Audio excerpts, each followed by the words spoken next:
Dzina la Atate ndi la Mwana ndi la Mzimu Woyera. Amen. Ambuye tsekulani milomo yanga, ndipo ndidzatamanda dzina lanu. Ulemu ukhale kwa Atate ndi kwa Mwana ndi kwa Mzimu Woyera, monga panali poyamba, tsopano ndi masiku onse, ndi pa nthawi zosatha. Amen. Mulungu wakuwala, tsiku lomwe likuyamba litipatsa lonjezo latsopano la chikondi chanu. Kuyamba kwatsopano kulikonse ndi mphatso yanu, monga mame ofewa ochokera kumwambamwamba. Madalitso anu Atate salephera, mwana wanu chakudya chathu cha masiku onse, Mzimu Woyera wa chikondi chanu, mwa iye timatsogoleredwa masiku onse. Tisandutseni atumiki a mtendere wanu, bweretsani mwatsopano mphamvu zathu. Chotsani mantha athu onse, khalani nafe Ambuye tsiku lonse la lero, popeza ndi chimwemwe chokhachokha mukakhala pafupi.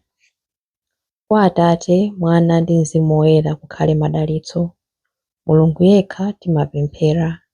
Tisonyezeni ulemerero wa kuwala kwanu, muimfa m'bandakucha wa tsiku langwiro.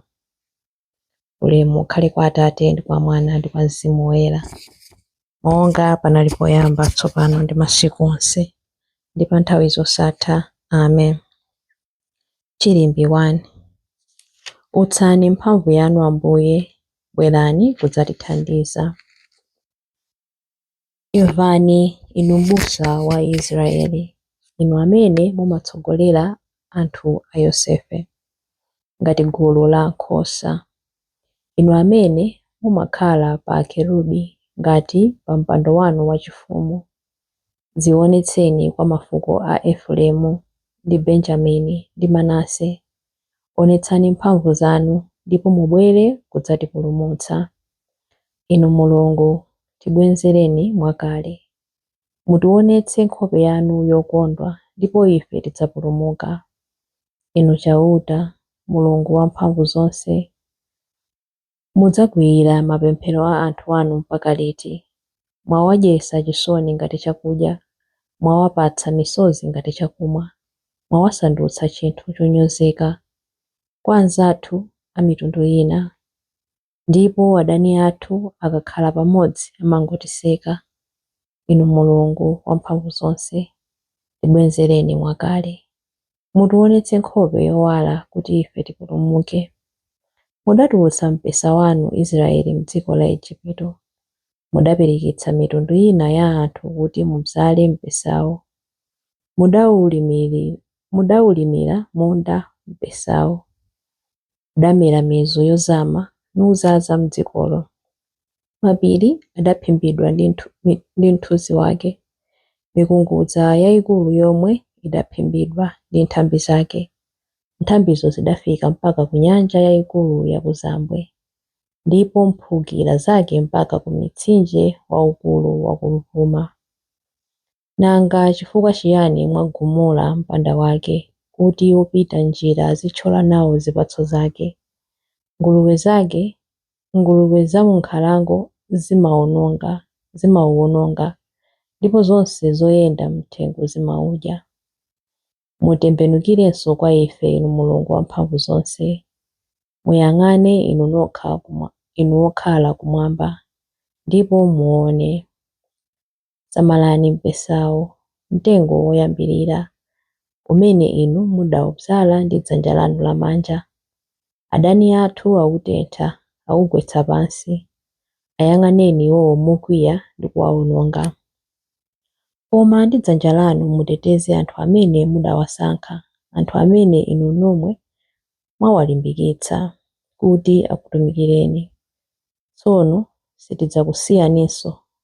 Tipatseni moyo ndipo tidzatama dzina lanu mopemba. Inu chauta, Mulungu wamphamvu zonse, tibwenzereni mwakale. Mutionetse nkhope yowala kuti ife tipulumuke. Ulemu ukhale kwa Atate ndi kwa Mwana ndi kwa Mzimu Woyera, monga panali poyamba, tsopano ndi masiku onse, ndi pa nthawi zosatha. Amen. Utsani mphamvu yanu Ambuye, bwerani kudzatithandiza. Chilimbi 2. Ambuye adatichitira zodabwitsa, malire onse a dziko adziwe zimenezi. Tsiku limenelo aliyense mwa inu adzati, ndikukuthokozani inu chauta popeza ngakhale mudandipsera mtima, mkwiyo wanu udaleka, ndipo mwandilimbitsa mtima. Zoonadi, Mulungu ndiye mpulumutsi wanga. Ndidzamukhulupirira Iye ndipo sindidzaopa, pakuti chauta ndiye mphamvu zondilimbitsa. Ndiye amene ndimamuyimbira, ndiye mpulumutsi wanga. Mudzakondwera pokatunga madzi m'zitsime zachipulumutso. Tsiku limenelo mudzati, thokozani chauta, tamandani dzina lake.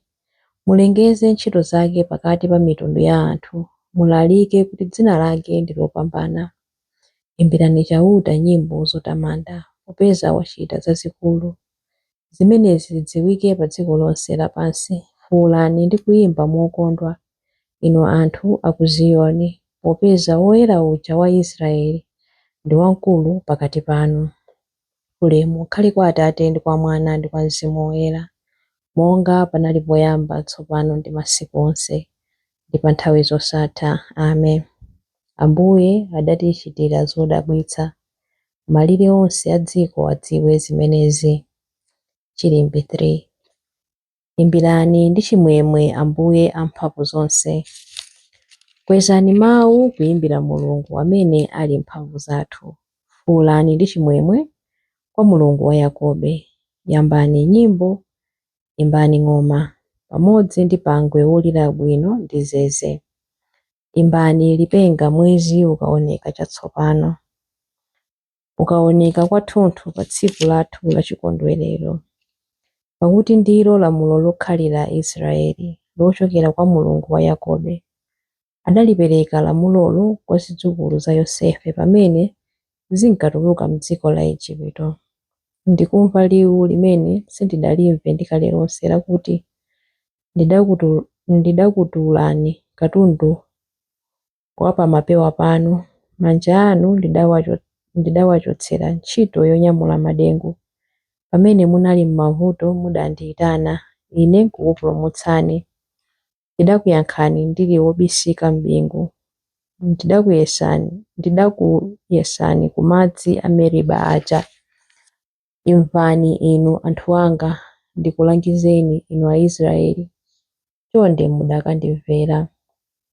Pasadzakhale mulungu wachilendo pakati panu. Musadzapembedze mulungu wina ayi. Ine ndine chauta Mulungu wanu, amene ndidakutulutsani m'dziko la Igupto. Yasamani kukamwa, ine ndidzakudyetsani. Koma anthu anga sadamvere mawu anga, Israeli adandinyoza.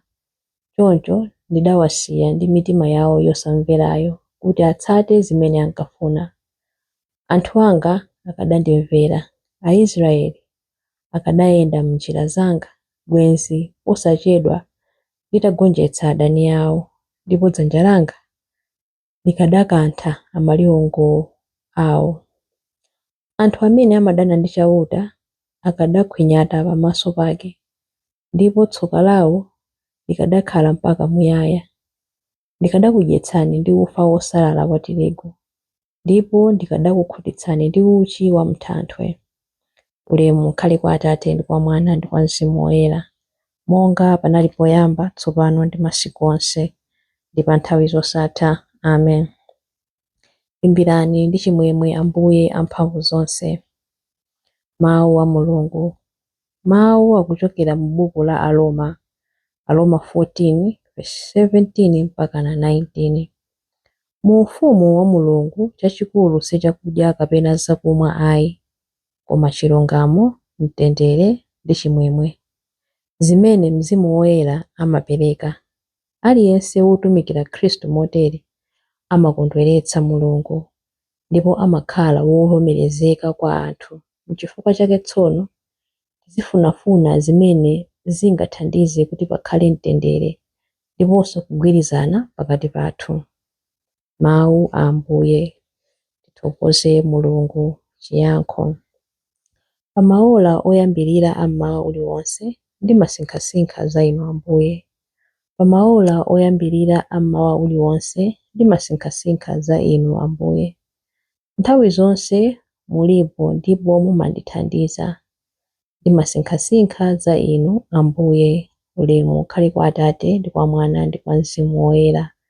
Pamaola oyambirira ammawa uliwonse ndimasinkhasinkha za inu Ambuye. Chilimbi cha nyimbo ya Zakariya. Patsani anthu anu nzeru za chipulumutso Ambuye ndi kutikhululukira machimo athu. Adalitsike Ambuye Mulungu wa Israeli, wadzayendera anthu ake ndi kuwawombola. Watiukitsira ife mpulumutsi wamphamvu, nyumba ya Davide mtumiki wake, monga adalonjezera ndi milomo ya anthu oyera, iwo amene adali aneneri pa nthawi yakale. Mpulumutsi amene adzatimasula ife kwa adani athu, kumanja a onse amene amadana nafe. Choncho chikondi chake pa makolo athu chakwaniritsidwa, ndiponso pangano chake choyera chakumbukiridwa.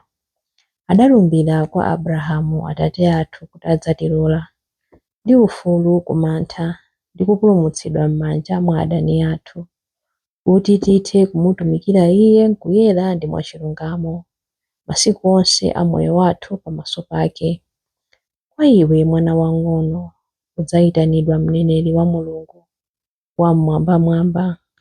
Udzapita m'tsogolo mwa Ambuye kuti ukakonze njira zake iye asanabwere, kuti akadziwitse anthu ake za chipulumutso chawo kudzera m'chikhululukiro cha machimo awo onse. Chikondi chokoma cha mtima wa Mulungu wathu, amene amatiyendera ngati m'bandakucha wakumwamba, adzapasa kuwala iwo amene ali mdima, iwo amene akukhala mu mthunzi wa imfa, ndi kutitsogolera ife mu njira ya mtendere. Ulemu ukhale kwa Atate ndi kwa Mwana ndi kwa Mzimu Woyera, monga panali poyamba tsopano ndi masiku onse ndi pa nthawi zosatha. Amen. Patsani anthu anu nzeru za chipulumutso Ambuye ndi kutikhululukira machimo athu. Mapemphero. Akhale wodala Mulungu Atate athu amene amateteza ana ake ndipo sakana kumva mapemphero awo. Tiyeni modzichepesa timupemphe kuti: Ambuye tiwunikireni. Tikukuthokozani Atate chifukwa chakutiwunikira kudzera mwa mwana wanu. Mutidzaze ndi kuwala kwake tsiku lonse la lero. Ambuye tiwunikireni. Luntha lanu lititsogolere tsiku la lero. Tithandizeni kuti tiyende m'moyo watsopano. Ambuye tiwunikireni. Molimba mtima tithe kupirira masautso chifukwa cha dzina lanu, ndipo tikhale okoma mtima pokutumikirani. Ambuye tiwunikireni. Muongolere maganizidwe athu ndi zochita zathu pa tsiku la lero. Tithandizeni kutsatira ulangizi wanu wa umulungu. Ambuye tiwunikireni. Ambuye tiwunikireni pamene tikupemphera kuti: Atate athu muli kumwamba, dzina lanu liyeretsedwe, ufumu wanu udze, kufuna kwanu kuchitidwe monga kumwamba choncho pansi pano. Mutipatse ife lero chakudya chathu cha lero. Mutikhululukire ife zochimwa zathu, monga ifenso takhululukira adani athu. Musatisiye ife mchinyengo, koma mutipulumutse ife kwa zoyipa. Amen. Pemphero. Ambuye, inu amene muli kuwala koona ndi kasupe wa kuwala konse, imvani pemphero lathu la mmawa uno. Mutitsogolere m'maganizo ndi zonse zimene zili zoyenera kuti tichite m'kuwala kwanu. Tikupempha izi kudzera mwa Ambuye athu Yesu Khristu, mwana wanu, amene ali ndi moyo ndi ufumu limodzi nanu ndi Mzimu Woyera, Mulungu tsopano ndi pa nthawi zosatha. Amen. Ambuye atidalitse, atiteteze ife ku zoyipa zonse ndi kutifikitsa ku moyo wosatha. Amen. Dzina la Atate ndi la Mwana ndi la Mzimu Woyera. Amen.